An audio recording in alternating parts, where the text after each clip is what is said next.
দেখছেন আপনারা এখানে কত কত হাজার হাজার গাড়ি দাঁড় করে ওরা আন্দোলন করতেছে, এটা কি ঠিক হচ্ছে নাকি? তো ওদের উচিত আমাদের গাড়িটা ছেড়ে তো আমরা চলে যাই। হাজার হাজার লক্ষ লক্ষ টাকা খরচ করে বাবা মা কি আন্দোলন করার জন্য? আমরা রাইটটা এটা মানি না, কারণ আমরা জনগণ, আমরা কোনো অপরাধ করি নাই। আমরা ডিউটিতে যাচ্ছি, আধা ঘন্টা লেট হলে আমাদের চাকরি চলে যাবে। ওরা কি আমাদের চাকরিটা ফিরিয়ে দিবে?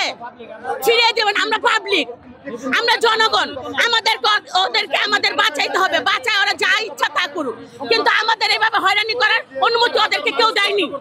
ওরা কলেজের স্টুডেন্ট থেকে কি হয়েছে তাতে আমাদের কিচ্ছু আসে যায় না। আমাদেরকে কেন ওরা ভোগান্তি করবে? আমাদের চাকরি চলে গেলে ওরা চাকরি দেবে? ওরা কেন আমাদেরকে ভোগান্তি করবো? আমরা এখন এক জায়গায় যাচ্ছি, আধা ঘন্টা লেট হলে আমাদের সমস্যা হতে পারে। তখন দেখছেন আপনারা এখানে কত কত হাজার হাজার গাড়ি দাঁড় করে ওরা আন্দোলন করতেছে, এটা কি ঠিক হচ্ছে নাকি? ওয়ালটন এখন দেশের সীমানা পেরিয়ে পৌঁছে গিয়েছে 50টিরও বেশি দেশে। ওয়ালটন, ঘরে ঘরে, বিশ্বজুড়ে। যদি জনগণ চেতে যায়, ওরা কি জনগণের সাথে পারবে? সেটা বলেন। আমরা এত কষ্ট কেন করব ওদের জন্য? এটা কিন্তু রাইট না, এটা রং হচ্ছে ওদের।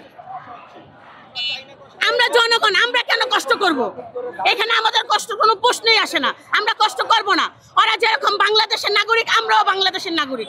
ওরা হয়তো কলেজের ছাত্র, আমরা ছাত্র না। তারা যে রাস্তা অবরোধ করে আপনাদের ভোগান্তি সৃষ্টি করছে, এটা আসলে কিভাবে দেখছেন? এটা আমরা ভালো চোখে দেখছি না। এটা একটা ভালো বিষয় না। এটা জনগণের কষ্ট দিচ্ছে, এটা ভালো না, এটা ভালো হচ্ছে না। ওরা যদি আন্দোলন করতে পারে, আমরাও করতে পারবো। আমরা সাধারণ জনগণ, ওরা যেরকম কলেজের ছাত্র, আমরা সাধারণ হয়ে যদি আমরা এখানে আন্দোলন করি, ওরা একটাও থাকবে না, ওরাও পালিয়ে যাবে।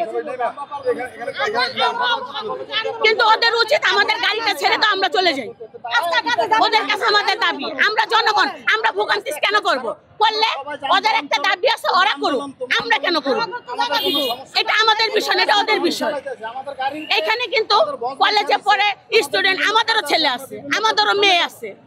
তাহলে আমাদের ছেলে মেয়েরা যে স্টুডেন্ট কলেজে পড়ে এগুলো তো করে না, ওরা কেন করে? ওরা করে, করুক না, সমস্যা নাই তো। জনগণটা কেন ভোগান্তি করবে? ওরা হাজার হাজার লক্ষ লক্ষ টাকা খরচ করে বাবা মা কি আন্দোলন করার জন্য? যে রাস্তায় দাঁড়ায় আন্দোলন করো, ছেলে নাই মেয়ে নাই, রাস্তায় দাঁড়ায় দাঁড়ায় আন্দোলন করে কেন? এগুলা কেন? বাংলাদেশের কি কোনো নাই যারা এরকম ভাবে আন্দোলন করবে, জনগণকে ভোগান্তি করবে? আমরা কি দোষ করছি? আমাদের কেন ভোগান্তি?